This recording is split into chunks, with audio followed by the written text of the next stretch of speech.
Hello everyone, शारदे mathematics में आपका स्वागत है। आज के इस लेक्चर में हम बीएससी थर्ड ईयर के फिजिक्स थर्ड के यूनिट फर्स्ट के इम्पोर्टेंट क्वेश्चन जो कर रहे थे उसका क्वेश्चन नंबर 4 देखेंगे।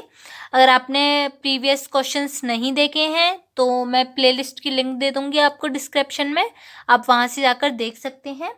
और अगर अभी तक आपने मेरे चैनल को सब्सक्राइब नहीं किया है तो प्लीज़ मेरे चैनल को सब्सक्राइब करें, जिससे मुझे सपोर्ट मिले, मैं आगे भी आपके लिए ऐसी ही वीडियो बनाती रहूं। तो आइए, चैनल को सबसे पहले तो आप चैनल को सब्सक्राइब करिए, फिर हम बिना टाइम वेस्ट के अपने क्वेश्चन को देखते हैं। हमारा क्वेश्चन क्या है? क्वेश्चन नंबर 4 है, जेनर वर्जन क्या है, जेनर डायोड क्या है, जेनर डायोड का IV अवलाक्षणिक वक्र खींचिए तथा उसका उपयोग बताइए। तो ज़्यादातर आपने देखा होगा इस चैप्टर में हमसे IV अवलाक्षणिक वक्र ज़्यादा पूछा गया है, तो आप इन सभी का क्वेश्चनों का IV अवलाक्षणिक वक्र देख लें अच्छे से। और आपने जो प्रकाश उत्सर्जक diode, photo diode, tunnel diode, इन सभी के बारे में भी आप अच्छे से क्लियर तरीके से पढ़ लें। तो सबसे पहले हम देखते हैं जेनर वर्जन। जेनर वर्जन क्या होता है? जेनर वर्जन, जेनर भंजन तब होता है जब पीएन संधि डायोड में अपमिश्रण घनत्व अधिक होता है। जब पीएन संधि डायोड में क्या होता है? अपमिश्रण घनत्व अधिक हो जाता है, जिससे अवक्षय परत पतली होती है। यह अपेक्षाकृत कम वोल्टेज पर होता है। ताप बढ़ाने पर जेनर भंजन विभव का मान घटता है।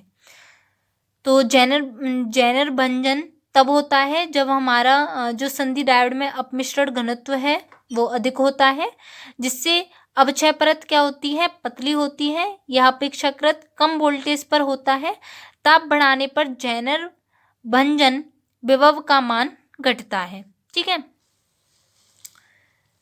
आगे देखिए, बहुत पतली अवक्षय परत वाले पीएन संधि डायोड में रोधिका वैद्युत क्षेत्र का मान काफी अधिक होता है और पश्चिम विभव को बढ़ाने पर इसका मान और अधिक होता है।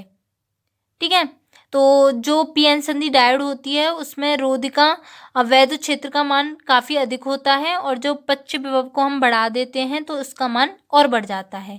जब रोधिका वैद्युत क्षेत्र का मान इतना अधिक हो जाता है जिसके कारण संधि के निकट के परमाणुओं के सहसंयोजी आबंध टूट जाते हैं और बहुत अधिक संख्या में आवेश वाहक इलेक्ट्रॉन तथा होल मुक्त होते हैं, इसके फलस्वरूप पश्य धारा का मान एकदम बढ़ जाता है।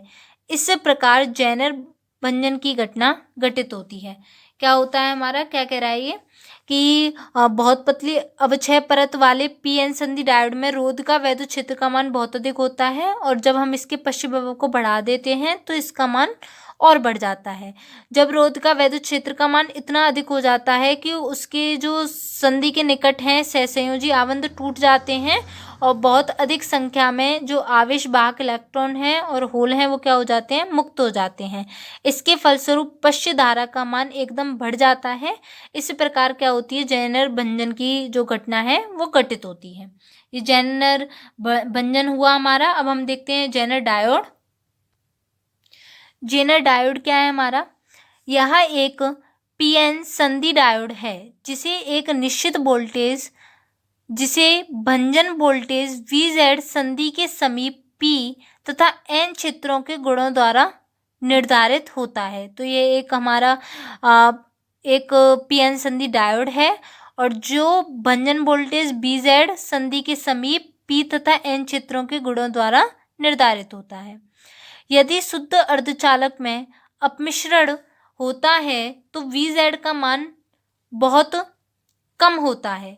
इस प्रकार अपमिश्रण की मात्रा बदल बदल कर भिन्न भिन्न भंजन वोल्टेजों के लिए जेनर डायोडों की रचना की जा सकती है। तो जब हमारे जो शुद्ध अर्धचालक में अपमिश्रण होता है तो VZ का मान कम होता है। तो जब हम अपमिश्रण की मात्रा को बदल देते हैं, हम बदल सकते हैं, कम या ज़्यादा कर देते हैं, तो हमें भिन्न भिन्न भंजन वोल्टेजों के लिए क्या हो जाएगी? जेनर डायोडों की रचना हो जाएगी। अलग अलग मिश्रण के लिए अलग अलग हो जाएगा।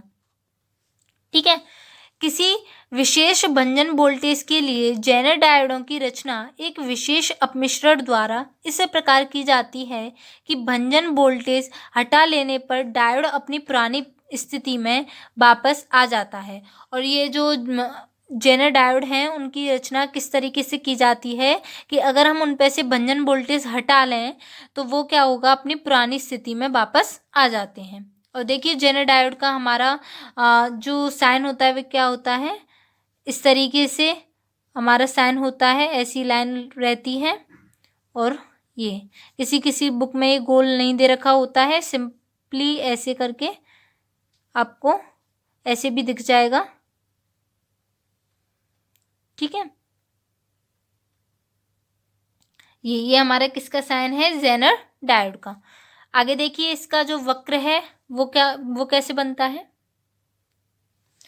जेनर डायोड का IV वक्र, जो इसका अभिलाक्षणिक वक्र है, यहाँ पर देखिए आप, ये ग्राफ दे रखा है। ये पश्च धारा में पश्च अवनति में होता है, ये पश्च वोल्टेज है, इधर पश्च धारा है।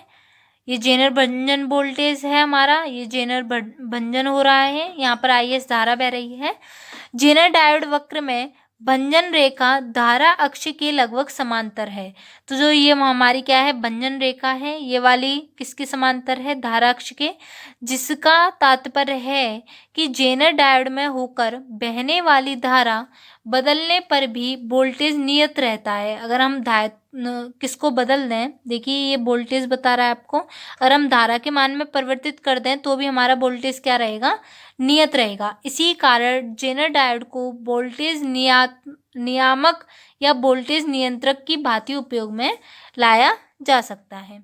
तो यहाँ पर आप देखिए, सबसे पहले ये इस तरीके से आ रहा है, फिर हमारा ये एक कंडीशन में क्या हो जाएगा, ये एकदम सीधा चला जाएगा। ये जेनर भंजन वाली लाइन है, ये जेनर भंजन वोल्टेज है, ये वाला, ये पश्च धारा है, ये पश्च वोल्टेज है।